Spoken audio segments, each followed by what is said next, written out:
Welcome to this podcast, Your Places or Mine, abbreviated to YPOMPod, with me, John Goodall, the architectural editor of Country Life. And me, Clive Aslet, publisher of Triglyph Books.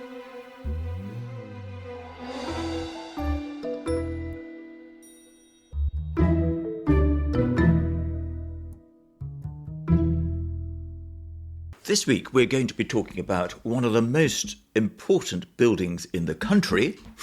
Indeed, it's being called the most important medieval work of fortification that exists, which is the Tower of London. Gosh, I'm glad you told me what it was. I might not have known. I should explain to anybody listening to this that John Goodall has written an extraordinary book. It's a book of epic size and epic erudition called The Castle... The English Castle. It's called The English Castle. So. Yes. It's called The English Castle, and everything. John, there's nobody who knows more about this subject than John, so we're very lucky that we can talk to John on this wonderful subject of this highly important building where so much of history has taken place, as well as it being a very interesting piece of architecture.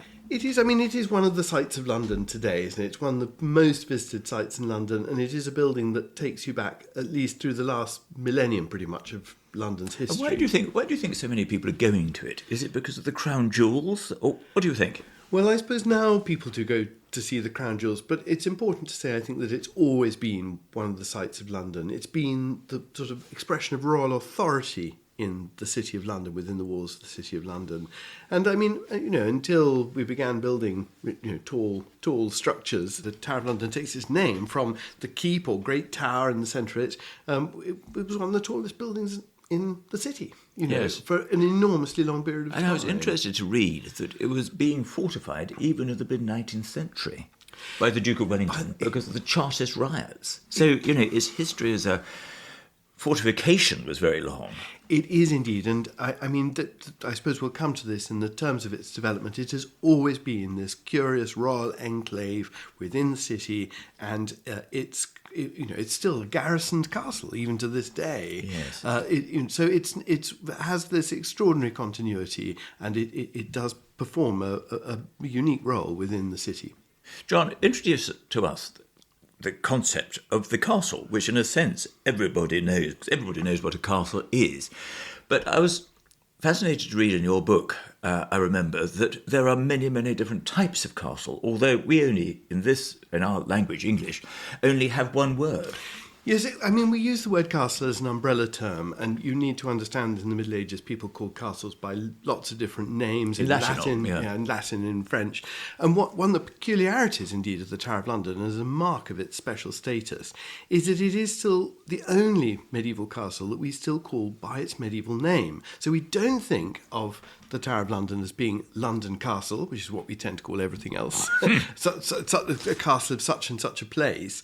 We in fact call it by its medieval name, by its most distinguishing medieval feature, the White Tower, the Turris Londiniensis, the Tower of London. And this idea of castles with dominating great towers being called not castle, but the tower of such and such is one way in which castles are described. But they're also called arcs, which means a fortress, or munitiones, again a sort of fortification. So there are all these different terms, and we just in English tend to use an umbrella term as castle to describe them all. But the Tower of London we call by its medieval name, and it's always been known by this name, and it's first recorded when the Tower of London is being constructed in the late 11th century. And famously begun by William the Conqueror.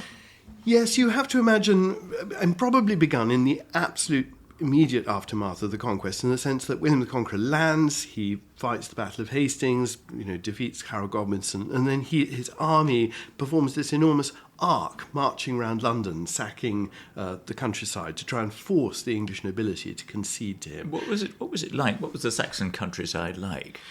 Well, gosh, I'm not really qualified to answer that. But there would have been wooden buildings, wouldn't there? All. So you wouldn't have had now you think of the countryside as being dotted with church spires and so on. But it wouldn't have been like that, It wouldn't would have been like that It would at have been all. very small scale. relatively speaking, it's been very small scale, and London was still standing within its Roman fortifications. And so, I mean, it's worth just saying, London, obviously a Roman foundation. In the Anglo-Saxon period, before the Viking or the Danish incursions, the city moves out of the walls of Roman London to what we now call Aldwych, the Old Wick, which to take advantage of the Strand, which is the beach where you can land ships outside the Roman walls. And then under pressure of the Danish invasions, the city moves back into the Roman fortifications, and these become a burh, a fortified major settlement. And London, I mean, there are other important burghs, Winchester being another particularly important one, but, London is a major burh, and when William the Conqueror lands, he marches around it in order to force its subjection. It's his target. So the inhabitants of London were sheltering within what were still these Roman walls, which of course are massive because parts of them survive today. And the Romans, I mean, they were on an enormous scale, weren't they? They are. You need to remember that in the 11th century, Roman remains were the biggest man-made structures in England. And they're built of stone, and this is a lasting material, and in contrast to most, not all Anglo-Saxon architecture, because churches, and possibly also Edward the Confessor's palace in Westminster may have been of stone. That was a very unusual building. Incredibly unusual, and already influenced by this new Norman spirit, where you build in a Roman style, the Romanesque, where you're creating stone buildings. And stone buildings, indeed, they are, by their permanence and the hardness of the material and everything, they are distinguishing at this date. And I think it would be true to say, wouldn't it, John, that the Saxons didn't really do castles. That was not a Saxon building type. It's not, but it's a very confusing subject. This, in many ways. I mean, the Anglo-Saxons do occupy their nobility, their thanes. They do occupy buildings which are called burgeats, and this word literally means the gateway to the burh or the enclosure. And these were clearly fortified in some ways, but what's really crucially important, I think, to understand is that there aren't narratives of people besieging burgeats. Yes. But the Anglo-Normans, So they were based on halls, great big halls, probably with a sort of moat around. Exactly. That sort of and a bit like campsites. Yes, and possibly fortifications too, but they're just not being used as ways of commanding and controlling a landscape. I mean, the castles are really a development of, post late Carolingian, the collapse of the Carolingian Empire, the division of France into, or modern day France and parts of Germany into duchies, these areas where people can, very, very powerful noblemen, control, usually noblemen, not always, but usually noblemen control huge areas and districts of land. And these castles become an expression both of their control of that property, but also they're linked, and in England after the conquest, to the ownership of land. That is to say, you have a body of estates, and the manpower of those estates and the resources of those estates are turned towards the creation and maintenance of castles, which become the sort of symbolic focus of these things. And they draw their manpower, you give land within these estates to knights, who then serve in your army. So they become a sort of expression of land holding and military might. Though I think it's important to say that when William the Conqueror, after he's subdued the nobility and they surrender to him in 1066, he immediately needs to try and control London. And we're told, the chroniclers describe, London's fierce population, that he builds castles within the Roman fortifications of London. Yes. In other words, so that the citizens of London can't close the gates and resist him. And what's remarkable, in fact, is he creates two castles in London. One gigantic castle, if you imagine Roman London simply as a rectangle, one castle that seems to extend the entire extent of the western fortifications. This is a different castle. This is nothing to do with the tower.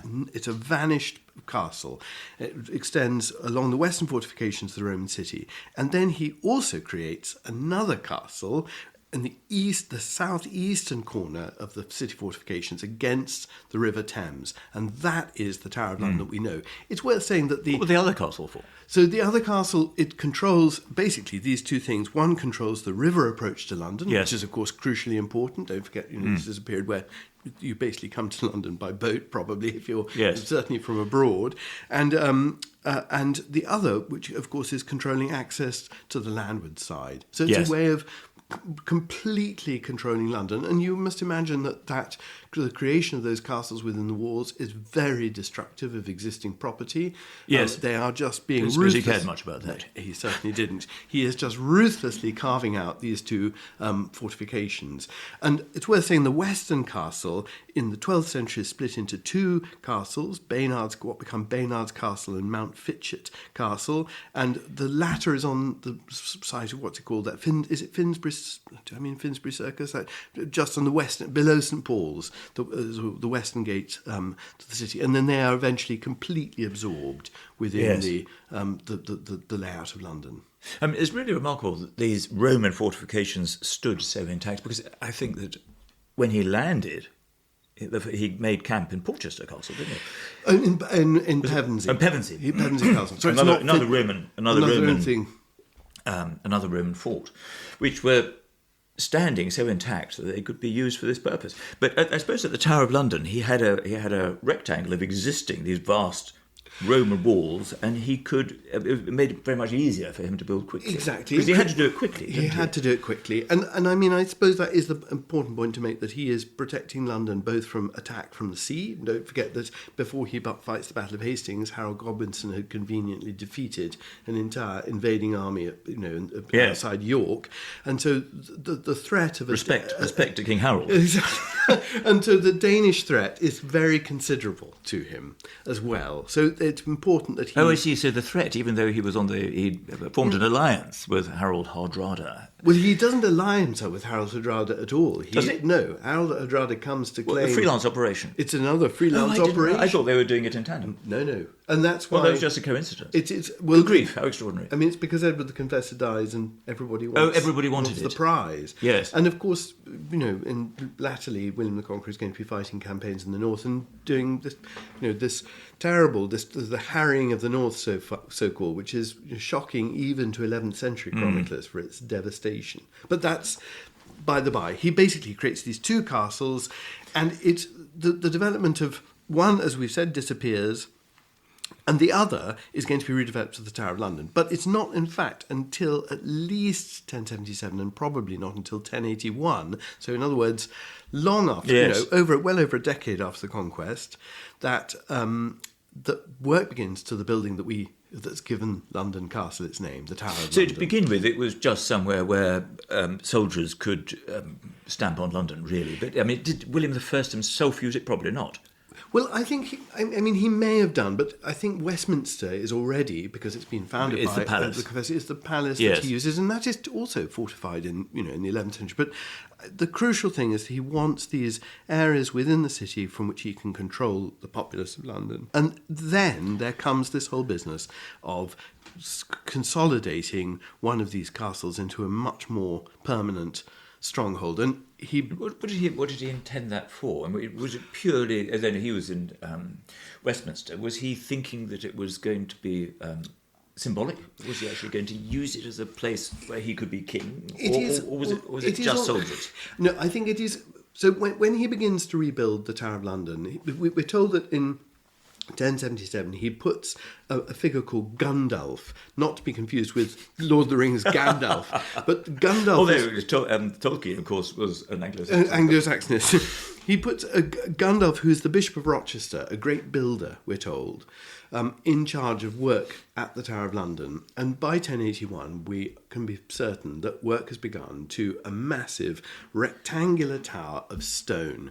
This tower is not completed, we now know, until at least 1102. And we know that because there was the timber dating of gutters at the very top of the building, done in the last 2 decades, which identified these gutter timbers as having been cut in, I think it's 1102. So it gives you a sense of, if we have from 1081 to 1102, it's a 20-year building program, and I think that's. We're so used to the idea of planning permission being given for another great skyscraper, and it all gets realised in a few years. It's really important to realise building in stone. It's generational. It's a really long burn. Yes, and but what's very interesting about this particular building is that it takes a unique form in England. Nobody could have ever seen a building quite like this in England. Yes. It's a rectangular tower with massively thick walls, with 4 stories but 3 internal floors, because the roof sits in the top part, in the top story of the building. It's countersunk, so it has a rectangular outline with corner towers, and it also has incorporated within it a chapel, which has a curving east end around the high altar, which gives it a very strange plan. So it's a square in plan, but with this protruding semicircle in one corner. Yes. Now, it's described in the late 12th century as an Arx Palatina, a palace fortress, and it's built in rubble and blocks of cut stone. So where did the stone come from? Well, some of it, amazingly, is from Normandy. It's from Caen. Yeah. The cut stone, the good stone. Mind you, of course, it would have been almost as easy to have taken the stone from Normandy as from, say, Portland. Indeed. Well, it makes the point that it's... Because it would have been across the sea. Exactly, just coming dead easy. Once you're on a ship, it doesn't make much difference. Bring it in. And it's very funny because, looking at the Tower of London today, it looks like a barn of a building. And there was a lot of discussion, incidentally, it should be said, in the 20th century about where the idea for this particular building came from, because there's nothing that looks quite like it. Indeed, although there are lots of great towers like this, keeps like this, built later in the Middle Ages, there's only one at Colchester, also an 11th century building, which has this chapel semicircle. Now, what turned out, sort of this amazing story, and it gives us an insight into what this building must have looked like, is that there's a castle called Ivry-la-Bataille, which is built, we're told, in about the year 1000 by the Countess of Bayer, Albareda, so by a woman. And we're told by this rather gossipy chronicler in the 12th century that she commissions a tower at Ivry-la-Bataille. It was demolished and it was only excavated recently. But the story is told that there's an architectus called Lanfred who designs this building for her. And when it's completed, she has him executed, so he can't build a tower like this for anybody else. Yes. And it turns out that the plan of Ivry-la-Bataille, when it was excavated, shares this very distinctive arrangement with the Tower of London. And almost certainly, with this projecting chapel, you're exactly right, it's quite complicated, but that is right. And also, it seems almost certainly the case that what it's also copying is the design of another great tower that is demolished in the 13th century, which is in Caen, the seat of the Dukes of Normandy, William the Conqueror's duchy seat. And in Caen, the castle at Caen occupies a very similar position on the river approach to the city of Caen as the Tower of London. In other words, what we seem to have is William the Conqueror building a distinctive building type, which has come from his home in Normandy as a mark of his control of London. And it's dynastic because he's not actually going to occupy it. He's not. He might. It's really funny because he might have overnight it. He might have stayed there, and there are lots of the building incorporates lots of latrines, which implies it would be very heavily used. The rooms and the chapel seems to have the back wall of the chapel has an arch in it, which probably was intended to frame his throne when he attended services in the building. So even though it wasn't finished, it could still be used. Or at least it was built with the intention of being used in that way. But whether we as with so many of these buildings, we actually have no real descriptions of anything actually going on in the Tower of London until much, much later in the 13th century. So we're sort of guessing. And I think it's important to acknowledge that a lot of the historiography of buildings like this, it's assuming that you say, what does a king need to live? What are the domestic rooms he needs? And people say, well, a hall and a chamber and a chapel and a kitchen. And then they take a building like the Tower of London and they say, well, what's the most convincing chapel? What's the most convincing chamber? What's the most convincing hall? And so it's like sticking tails on a donkey. Yes. We don't actually know what No. those interiors are being used for. But I mean, it's perfectly plausible, but it's just, we don't know. Yes. And it's worth saying also that the Tower of London contains, very early chimneys. It's clearly So yes, it's got a comfortable. chimney in a wall, Yeah. hasn't it? But that's a very unusual thing. Indeed. And When usually the fire was in the centre of a room. Indeed, and it just shows that this technology, people sometimes think that the technology of chimneys is much later. It's not at all. It's just how you choose to organise things. And I suppose the one other thing, going back to Albareda and the poor old Lanfred, is that we go and look at the Tower of London today and it looks like a barn. Yes. But this story in which Lanfred is described as an architectus, the particular chronicler who describes this story is a man called Odoric Vitalis, and the only other occasion he uses the word architectus is to describe God as the creator of the universe. Yes. So what's important to understand is, although it looks like a barn to us, Yes. this building would, to an 11th century audience, have looked extraordinarily sophisticated, and it expressed all sorts of ideas, no doubt, about geometry and form, which is very hard for us to recognise now. But it is conceived in what we would call the Romanesque style. It's built of stone like Roman buildings. It's, it has massive semicircular arches. The chapels are vaulted. It is a sub-Roman building, although the Romans never built a building like that. Yes. Of course, the word architect didn't come into use in English language in the sense that we use it now until centuries later, until the 17th century. Did it? So, I mean, it's really exceptional that this word architectus should have been used in this period. Really astonishing. It's really significant. And of course, I would imagine, John, I mean, these Norman castles, which were built in important places throughout England, on different scales. I mean, there were a lot of them, though, and they were all built of stone. I mean, these would have been terrifying to the local population, I should think, because these were a new thing, and clearly an expression of power. And the expression of power at the Tower of London is reflected in the fact that the walls don't reflect the internal organisation of the tower, do they? Because, as you said, the pointed roof is below the parapet. So the Tower of London was built to look, as it were, bigger than it functionally is. And it's also important to understand that the ground, the plan of the tower, its lateral dimensions are actually larger than its height dimensions. But one of its lateral dimensions exceeds 100 feet. And you must understand 100 in the Middle Ages as a number just means the magical. Stupendous. Well, I mean, it just means of incredible size. And indeed, nothing like the Tower of London had ever been seen before. Yes. And it does establish a tradition that will outlast the Middle Ages for people constructing houses and castles with a single dominating tower of exceptional size. And that, you can see this right through the Middle Ages and beyond. At Bolsover in the 17th century, the little castle. At Tattershall in the 15th century in Lincolnshire. It just goes on and on and on. And it's a mark of a great castle. Because gate towers, for example, were a particularly English expression, weren't they? That is also the case that you get. But that's a different thing. That's a slightly different thing. But after the conquest, you do get these towers, gateways that are also keeps. It's worth saying too that what William the Conqueror does in London is what he does as a first generation in lots of major towns around England, and we know that because as he campaigns to sort of pacify England, I say pacify, he basically wipes out the existing nobility and devastates the population in the process, and also, of course, forces the local population to build these castles. They're not. This is not a kind episode in it by any way, shape, or in any way, shape, or form. But and so the building process must have been extremely expensive.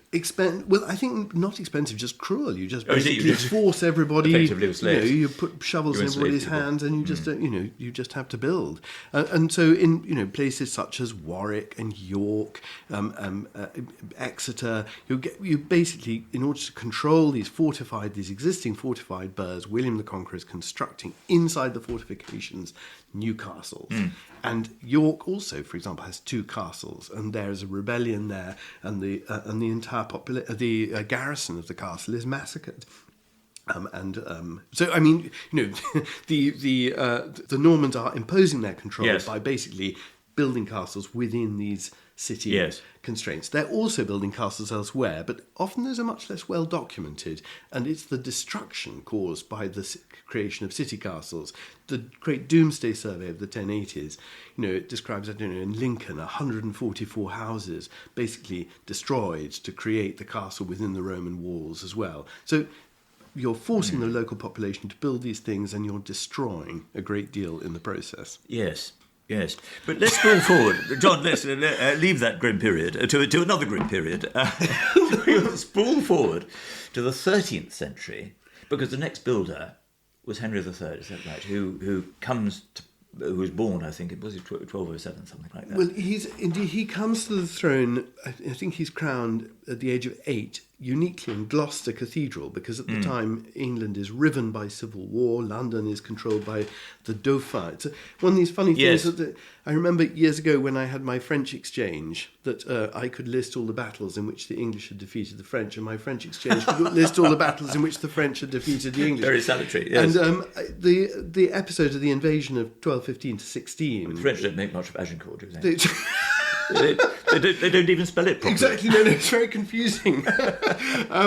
We forget that, of course, that in the John's reign, the aftermath of Magna Carta, the Dauphin, the Prince Louis, basically pretty much takes control of the south of England. He takes London, takes Winchester, and the castles that hold out against him are Dover, Lincoln, garrisoned indeed by this very formidable woman, and Windsor. But I mean, it's a very, very close run thing. And John dies, of course, at Newark Castle, and Henry III is crowned as a boy, an 8-year-old, at Gloucester Cathedral. He's later crowned again at Westminster, but that's...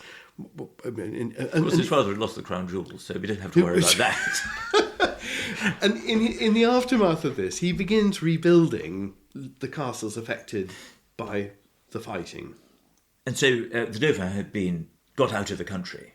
Indeed. By then, and he's reconstructing these defences. He's reconstructing things. And so Dover and Lincoln and Windsor are all the object of major building projects. And it's a little bit later in his reign, in the 1240s, that he turns his attention, using many of the same figures that he's been involved in these other places, to start rebuilding the Tower of London.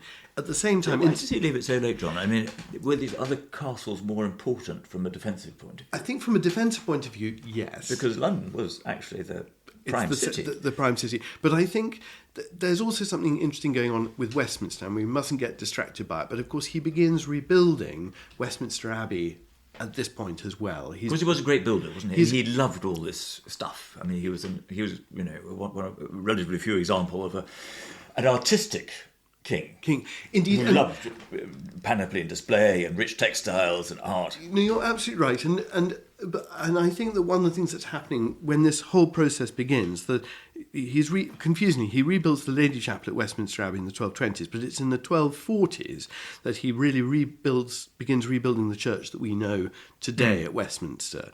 And it's in exactly the same time that he does work at Westminster, to the Privy Palace at Westminster, and also begins rebuilding the Tower of London on a stupendous scale. So these things are all interconnected, and the masons working on these projects are all interconnected. John, where was he getting the money from? Because he wasn't particularly successful overseas, was he? And these projects must have been so expensive. Well, they are extraordinarily expensive, and of course, famously with Westminster Abbey, the money from that is basically agreed, with his nobility. It's not a straightforward matter of the king just sort of being able to pay for it all himself. It's stupendously expensive. Yes. And I mean, these castle projects are also enormously expensive, but I suppose it's worth saying two things. The first thing is that Henry III clearly greatly admires the White Tower, and we have this absolutely fascinating writ that he issues saying he wants longer gutter spouts to be added to the White Tower to prevent spoiling the effect of the whitewash that he has just applied to the Tower of London. That's how it gets its name, and whitewash. Exactly. So what we know from this is that he has whitewashed the exterior of William the Conqueror's tower, And that's why we still call it the White Tower. But also in very characteristic form, that he's looked at and he realises that if he doesn't lengthen the gutters, the effect is going to be spoiled. Yes. So this is sort of, green mould. Dribble down the wall. And one thing that's important I think to say about this is that it underlines the way in which the Tower of London, it has already become, although it's by the time he comes to the throne, it's already an old building. Yes. It enjoys a sort of prestige that is, it enjoys a special prestige. And it's worth saying in relation to this that by the 13th century, the end of the 13th century, the Tower of London is a building that many people think is Roman. They think it was built by Julius Caesar and that it was his treasury building in London. And these great keeps that, in a way, are following the tradition of the Tower of London all over the country, very many of them are long believed, even into the early 19th century, to be Roman or just post-Roman. Yes. And so that, again, is this sort of this fascinating thing. We look at these buildings and we correctly think of them as being medieval buildings, but for much of their history, people had no idea who built them, but they thought they were Roman. Yes. And so when people, and Mark Girard has written absolutely beautifully, for example, about, the age of chivalry, the revival of interest in chivalry in the 16th and 17th centuries. But he talks about these buildings as being Gothic, the medieval great towers. But of course, the people who built them actually thought they were classical. And I think that's a really important point to make. You have to understand the resonance of these buildings. You have to understand the mistakes that people make. Of course, Henry III and other kings were particularly keen on identifying with these great figures of the ancient past, particularly Rome. And he talks about the Romanitas of Westminster Abbey, doesn't he? Exactly. He wants, and he gets this great flaw from which I think the abbot saw, the cosmati The floor. cosmati pavement was made seen by the abbot of Westminster when he was on his travels, and Henry III hadn't seen it, but he wanted to have one because that's what... It's Roman. It's Roman. So, he had a great consciousness of wanting to identify with Rome. Indeed, we think of the Gothic and the Classical as opposites to one another, and that's a legacy of 18th century thought, which thinks of Roman architecture and Classical architecture as being ordered, and Gothic architecture as being chaotic and fantastical. But in fact, the irony is that Gothic architects are working in a sub-Roman style, vaulted buildings, arched architecture, and the Middle Ages thought it was doing things that were Roman, and indeed Westminster Abbey, as you say, that the quality that people talk about is its Romanitas, its Romanism. Yes. So there is something very peculiar. You have to understand this elision of ideas that we think of the Gothic as something different from the Roman past, but in fact it's presumably to cover the White Tower and whitewash was an aesthetic idea. But was there any particular did white have a significance in this context, or was it just a very, very striking thing to do? Well, I think it's partly striking, and indeed the White Tower is not the only tower that is painted white in this period. But I think also that just as in the 17th and 18th centuries, it imposes uniformity on what is quite a sort of checkerboard design, and it gives the illusion that the building is constructed of cut masonry. Yes, so it's a bit like stucco. Exactly. In a later period. Exactly. So the Tower of London, in fact, is built of a combination of cut stone and rubble. Yes. And lots of different stones. But if you whitewash it all, it suddenly looks uniform, and it also looks as though it could well be built out of stone. We must move forward, John, to another great king, if we have time. Or are we going to save it up? I think we'll save it for the second part. And we just going to do Henry III Part 2 very briefly.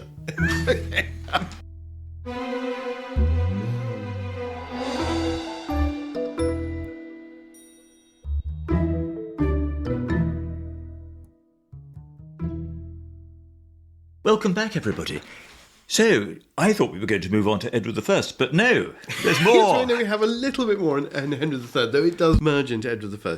And that's just at the same time that he's doing all this work to the White Tower, he also begins one of the most ambitious and influential building projects in the castle of the 13th century, which is that he begins to carve out around the site of the White Tower an enormous rectangular enclosure.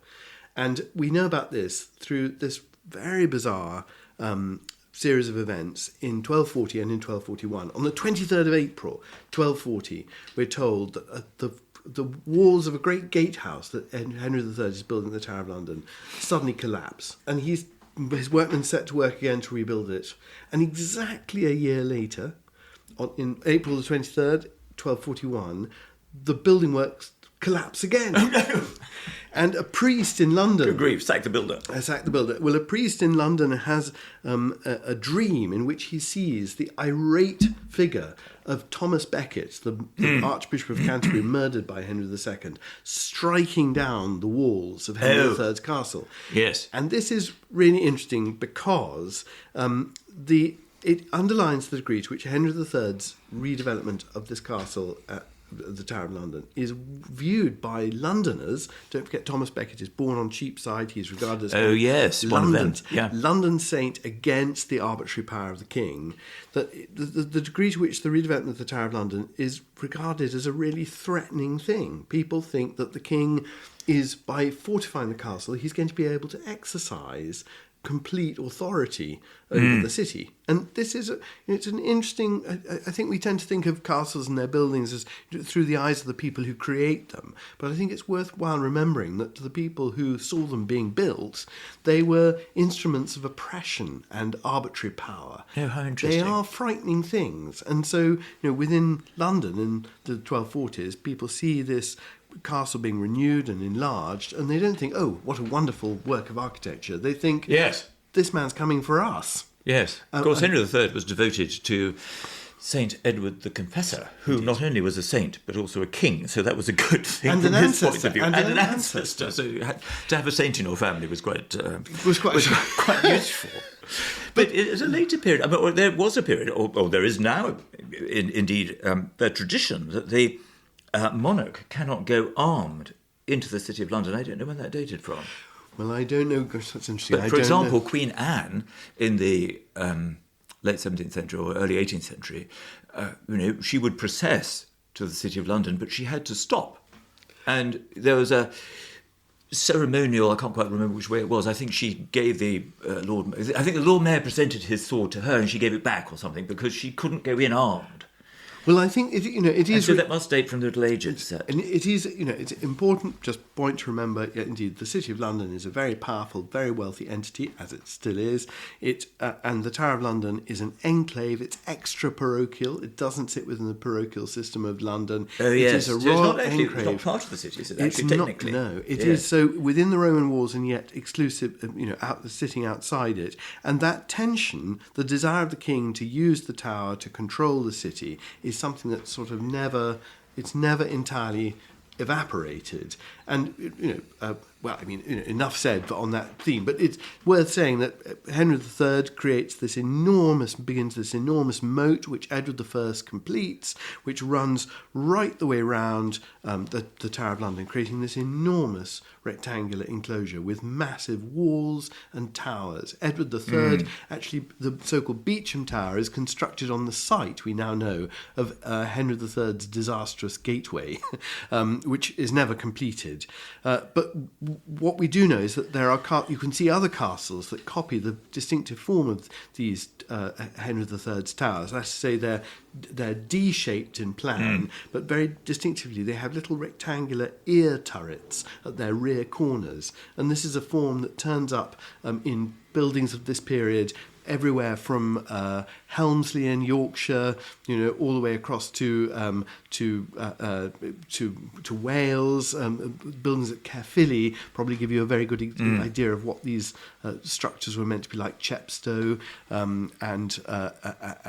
so these designs are very, very influential and very important, and they're completed by Edward I, and they involve huge waterworks. So the moat of the Tower of London in this period is flooded at every high tide. Yes. And it becomes a very problematic in the 19th century. That area is now infilled because the water became so disgusting in the moat. But you could, in the Middle Ages, catch fish. It might have flushed out. It wouldn't have been sluiced out every high tide. Anyway, leave that aside. We must get on, John, to Edward I, the Hammer of the Scots.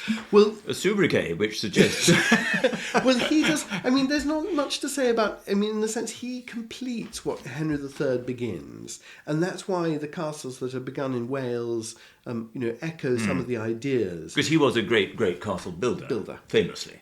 And I suppose it's worth saying that what Henry III, in all these building projects focused on Westminster, the Tower of London, they actually constitute for the first time what is called the King's Works, which are basically a group of professional masons and carpenters, professional builders, Yes. who have enough work to form for them to create a kind of corporate identity and have a collective memory. And their expertise begins to be borrowed for projects across the country, which is why you begin to see ideas developed within the royal works being picked up in a very specific way in other places, both in church architecture Yes. and in castle architecture. It is the same people. These Yes. designs are being drawn and they're being distributed, and architecture is beginning to be centralised. In terms of the Tower of London, architecturally, not a great deal happened at the Tower of London for the rest of the Middle Ages, and those things that were done, for example, works under Henry VIII, don't survive. But on the other hand, something very interesting happened under Edward III, which was that this great enclosure was used to contain a menagerie. Well, indeed, I mean, I suppose the Tower of London, it is odd. There's lots of things going on there all the time. But by the time Henry III and Edward I's walls are completed, it's basically at its modern extent. Edward III creates a new entrance called the Lion Tower, and it has what's called a barbican, an outer fortification. And it's called the Lion Tower, indeed, because he keeps these royal beasts, don't forget, the Yes. lion is the Coat of arms. heraldic emblem of England, in the Lion Tower. And the menagerie remains, the royal menagerie remains in the Tower of London until the 19th century. Other monarchs keep on giving him animals. Also, I mean, Henry Does he III... get an elephant? Henry III is given an elephant. And in fact, Is that the one that Matthew Paris draws? It is, and indeed, I think it's just doubling back about the cruelty of the Tower of London. It is really interesting that the Jews, there's a whole group of Jews who are framed for clipping coins by Edward I. Don't forget, he expels, Yes, he expels the them. Jews. Very unpleasant man. But we're told that they're imprisoned in the cage built for the elephant that Henry III. Oh. So I mean, it's a really, it's sort of really interesting. The character of the Tower of London. It's not, it's a castle, but it's associated with the exercise of arbitrary Yes. royal power and tyranny, and that's a theme that continues For centuries. For centuries. And you mentioned imprisonment. I mean, that's obviously one of the main purposes. Main uses in a very symbolic way. And I should have said, actually, leaping right back to the early 12th century, we do have this wonderful description of the Bishop of Durham, Randolph Flambard, being imprisoned in the Tower of London. And we're told that he is imprisoned in the White Tower. Yes. And we're told that he wants to escape. And he has a rope smuggled into him in the bottle of a barrel of wine. He gives an extravagant feast for his captors, and when they're all asleep at the end of the meal, he takes the rope out of the barrel of wine. He ties the rope to a column in one of the windows, and indeed you can still see these upper windows of the Tower of London have two arches with a central column. And he climbs down the rope, and the rope is too short, but he jumps down the final bit when his friends are waiting at the bottom with horses. And the detail that the chronicler adds is that he escapes even holding his pastoral staff. So he makes this whole escape carrying his bishop's crozier. That's the sort of bishop I like. So, these things are, the Tower of London, it does have a very ambiguous... castles are prisoned. I mean, wherever they are, there is this ambiguity about them. I think we tend to think about them as knights and warfare, but I mean, there is a very unattractive underside to them as well. No, quite. And of course, some people were in prison for years and years, if not decades. Yes. Indeed. Indeed. Christopher Wren's uncle, the Bishop of Ely, was in prison throughout the time that Oliver Cromwell was usurping power. And indeed, Christopher Wren was having dinner with some of his colleagues from the Royal Society, and Oliver Cromwell came in. Do you know about this? They were having dinner in a tavern, and it seems extraordinary because life was so much more informal in some senses. And Oliver Cromwell, the dictator of the country, this was towards the end of his reign, came in and he sat down and had a very interesting conversation with Christopher Wren. And he said, by the way, do you remember that your uncle is locked up in the Tower of London? And Christopher Wren said, yes. And Cromwell had enjoyed his conversation so much, he said, well, you can tell him he can be released. And so Christopher Wren went off to see his uncle, and gave him the happy news, and his uncle said, "I shall not leave this place until that usurper is off his throne or whatever he sat on." My goodness! So he insisted on being imprisoned. Being imprisoned because he would not accept the validity of the new regime. However, that's in we jumped ahead of ourselves. Yes. But it just illustrates that, so he was in prison for a decade or whatnot, but some people were in prison for, that wasn't unknown.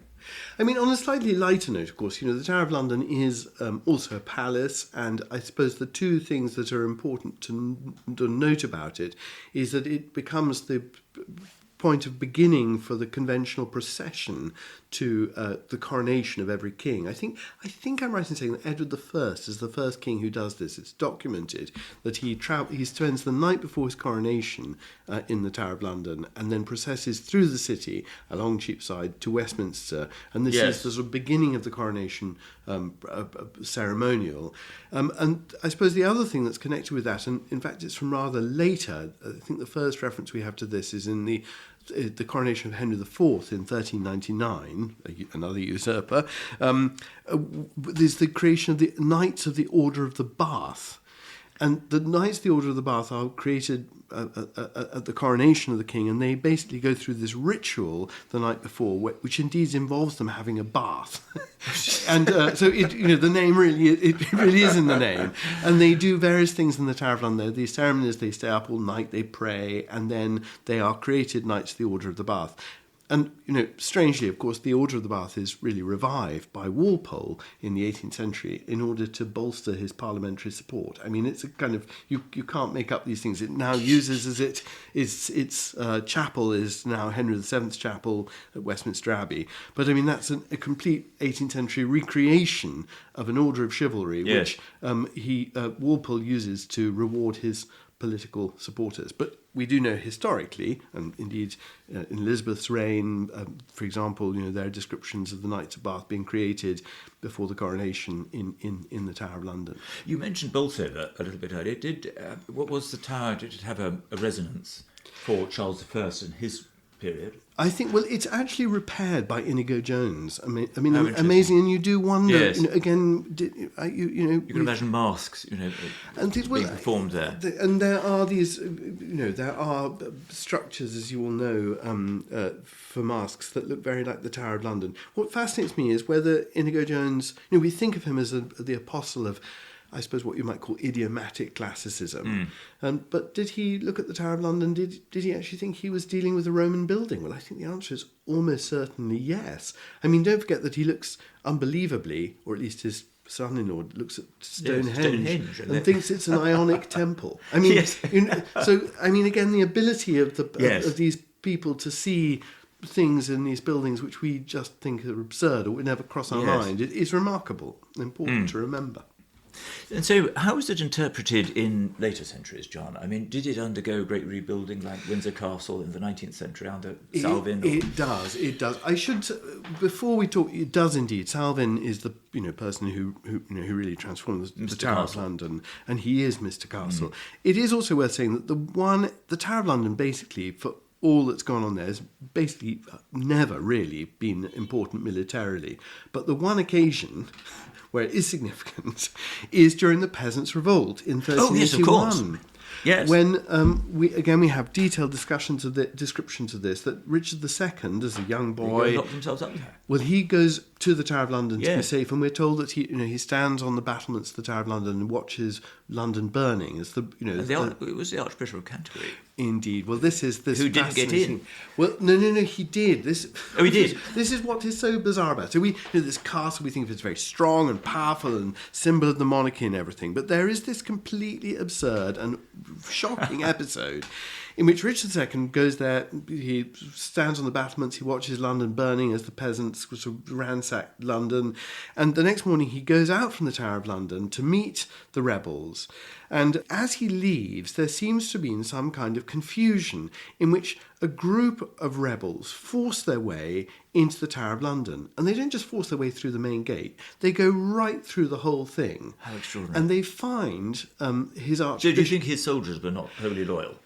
Well, I think there's probably, as the king's entourage leaves, I suspect that there's a sort of mass of people who push their way in, and there's confusion, and there is a garrison in there, but nobody quite knows what's going on. And basically, the rebels get complete control without firing the shot of the Tower of London, and they begin to they all the chroniclers, you have to understand, are deeply hostile to the peasants. They regard them as lawless, beneath contempt, these sort of rustic absurdities.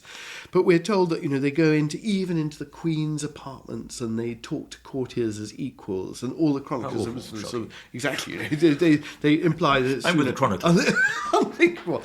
But a group of them then force their way into the White Tower, where Simon Sudbury, who's the Archbishop of Canterbury... What's happened to has the king left? The king has left. He is going... Oh, so that's when they get in. Right, I see. And, okay. So he's sort of surrounded by a whole phalanx. And going off, and I can't remember, but he must go to Westminster Abbey first, and then goes to meet the rebels at Smithfield, and all the drama of that. The next day, I suppose. It's later the same day. But I think it's all on the same day. But in the meantime, they find Simon Sudbury. We're told he's saying mass in the chapel. It must be in the chapel of John the Baptist, of St John in the White Tower, and he's dragged out and brutally murdered. He's sort of cut. His head is hacked off. Yeah.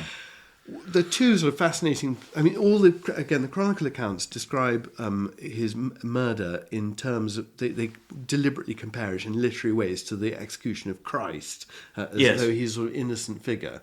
But it is really notable that his head goes back to his parish church in Sudbury in Suffolk, and it can still be seen there. His skull with the skin still attached can be seen in the church just outside the town of Sudbury. It's a really extraordinary thing, and there've been reconstructions done of his face.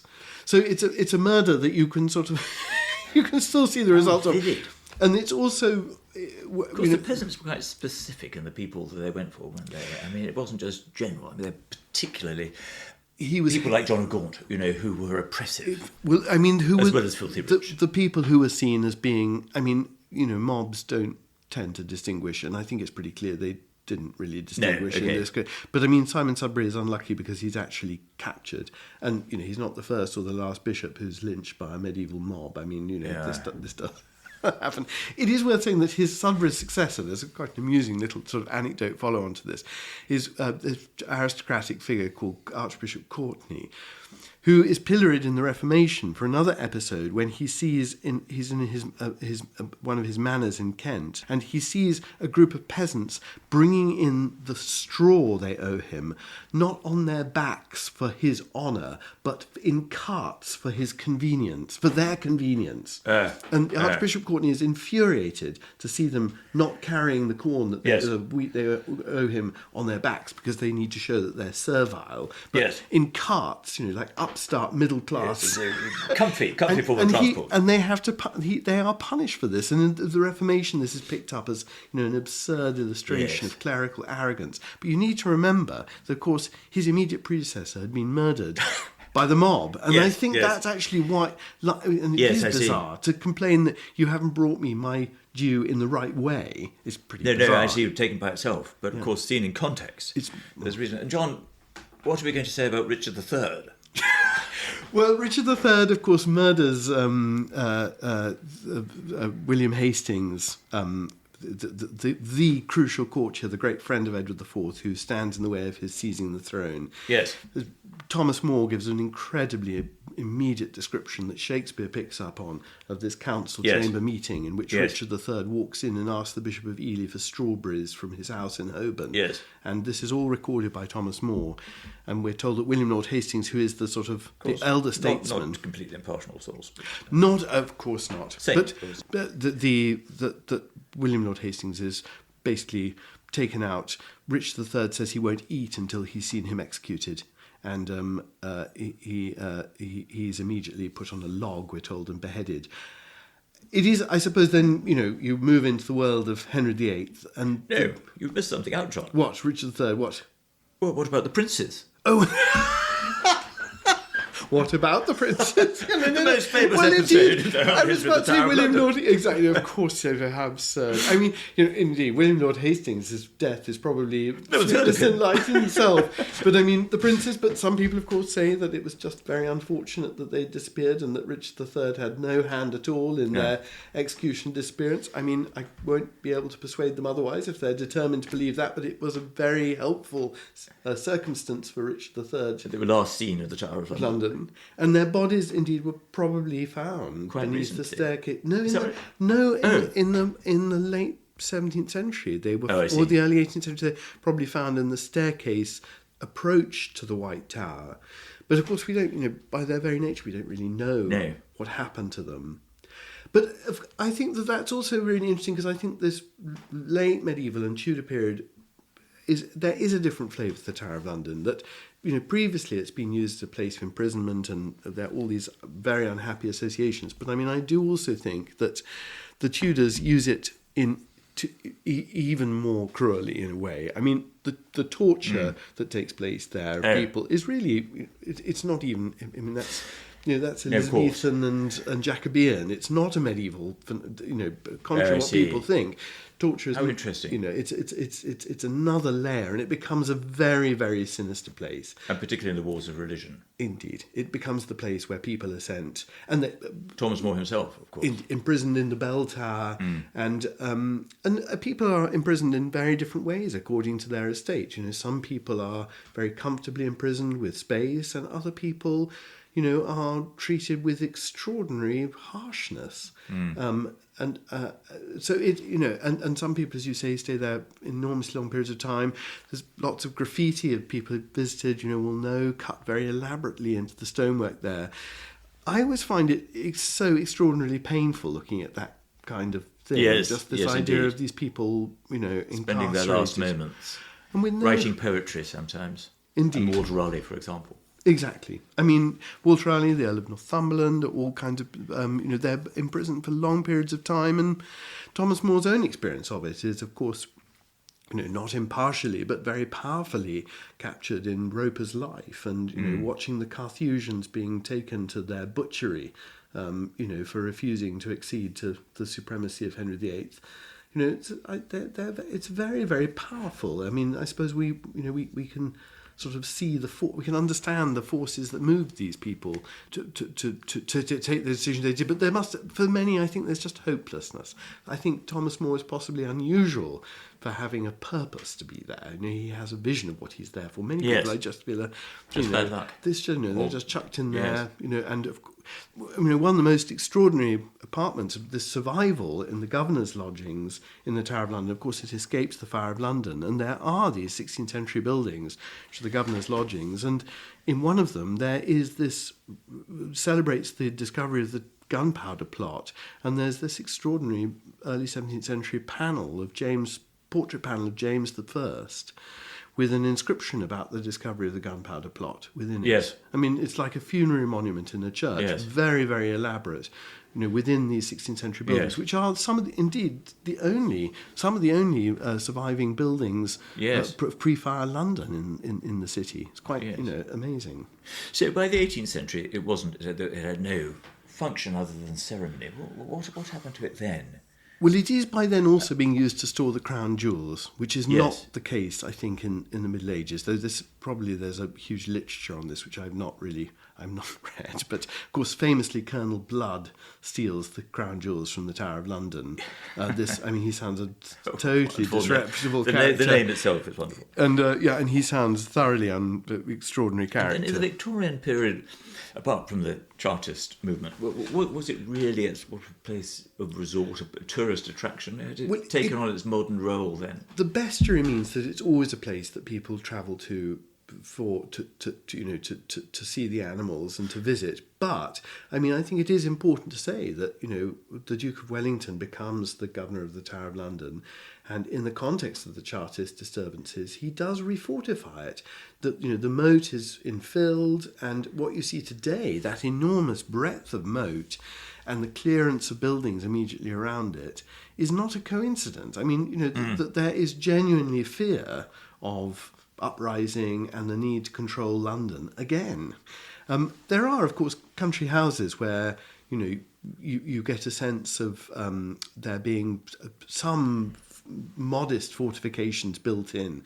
I seem to remember one of the gatehouses at Wallerton outside Nottingham, where there's a lot of disturbance that actually has musket loops and things in the 1820s. I mean, it's not entirely restricted. I think we tend to, we look back and we tend to see through all these disturbances. But the Duke of Wellington undertakes serious works, the Tower of London. Well, I suppose there's such things happening on the continent that people would indeed have felt jittery. Indeed, and it's and as I say, it's still a garrisoned fortress technically, and the crown jewels being kept there. That's another another layer of security. But I suppose we did allude to it before. The really big figure in the reorganisation of the Tower of London is Anthony Salvin, the architect, who is involved in the 19th century in really reconfiguring the buildings that we see today. I mean, he refaces lots of the buildings, demolishes quite a lot of bits of the building, and creates in effect the bones of what we see today. But I mean, throughout, we haven't even talked about things such as the use of the Tower of London by the Board of Ordnance for the storing of weapons throughout the 16th, 17th, 18th centuries. I mean, it's a huge. That'll have to wait for another episode. And also the use of the Tower of London as for the storage of archives. It's where the state archives are kept before the construction of the Public Record Office in the City of London. So again, the sense of it as being a sort of receptacle for state papers, for weapons, for it's a warehouse, a state warehouse in London on the quays of London, and a massive example of continuity. Yes, over all these centuries, which is perhaps how people think of it most now. I think so now. I mean, it is funny, isn't it, when you go to Tower Bridge, if you cross the river from the Tower of London and look back to the Tower of London, you see how the City of London has grown up physically around it. It's like a kind of hole in a tooth or something. Yes. All these buildings going up all around it, and then the Tower of London itself, although it was once a skyscraper, now it sits right down in the plan of the city, and yet remains extraordinarily impressive. I always feel when I pass it. Well, it's a huge land area. Yes. It's right on the Thames. Right on the Thames. It's so it has spaces around it, and when you go into it, it is an enclave. And of course, the beefeaters, the yeomen of the guard, give tours round it, so sort of flamboyant and theatrical in their costume and everything else, that it sort of has a special character. And every day, as a garrison there, or every evening, there is the ceremony of the keys, isn't there? Yes. Which the Tower of London is ceremonially locked up. I mean, there's nowhere else. I mean, it used to happen in towns and walled cities across the country until the 17th century, that everything would be shut up. You mentioned the yeomen of the guard. I mean, there is something wonderfully dotty in English about it, that somehow this ancient history has survived in remarkable and fascinating and occasionally ridiculous ways. Yes, indeed. Well, I quite like power when it's ridiculous. At least you can laugh at it. Yes, that's true. John, that is absolutely terrific and completely fascinating. Thanks very much. Thank you. Well, thank you for listening. Thank you, too, to our editor this week, who is Charlie Aslet. I hope you enjoyed it. If you did, do feel free to leave a 5-star review on whatever platform it might have been that you heard this podcast on. Visit us also on our website, our new website.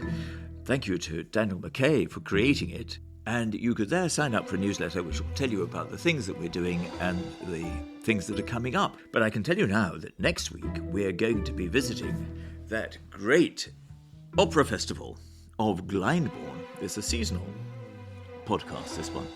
The Summer Opera Festival of Glyndebourne, but not so much because of the opera as the country house, which was the launch pad for the whole thing.